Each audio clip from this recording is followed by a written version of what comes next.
Il était une fois Robert en vacances. Quand soudain, la petite balade vire au drame. Charles se sent mal. Il s'effondre sur le trottoir, assailli par un malaise. Vite, il faut agir. Premier réflexe, Robert vérifie l'état de la victime. Il faut lui parler, lui demander de répondre. Mais Charles ne réagit pas. Il est certainement inconscient. Robert écoute immédiatement sa respiration, regarde son thorax, il ne se soulève plus. Charles fait un arrêt cardiaque. Première urgence, appelez les secours. Il existe aussi des défibrillateurs cardiaques en libre service. Robert demande à un témoin de se renseigner.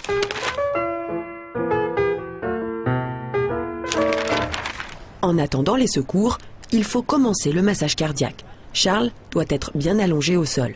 La cible, ici, juste au milieu de la poitrine. C'est là que Robert pose le talon de la main, l'autre par-dessus. On se relève, on tend les bras, puis on presse la poitrine, fortement, fermement, rapidement.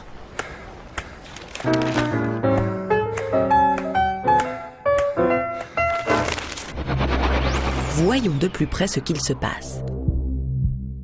En compressant la poitrine, Robert aide le cœur à faire son travail au service minimum. Le massage comprime le cœur et lui permet alors de rejeter une petite quantité de sang dans le corps. Direction les parties vitales qu'il faut irriguer d'urgence. En priorité le cerveau et le cœur lui-même. Pendant ce temps, un témoin a trouvé un défibrillateur cardiaque près d'une mairie. Certaines villes en sont équipées. Il suffit ensuite de le mettre en marche et de suivre les instructions données par la machine. Le rythme cardiaque est analysé. Le choc électrique est administré. Les secours d'urgence arrivent. Ils vont pouvoir prendre le relais. Robert a effectué les bons gestes. Il vient peut-être de sauver une vie.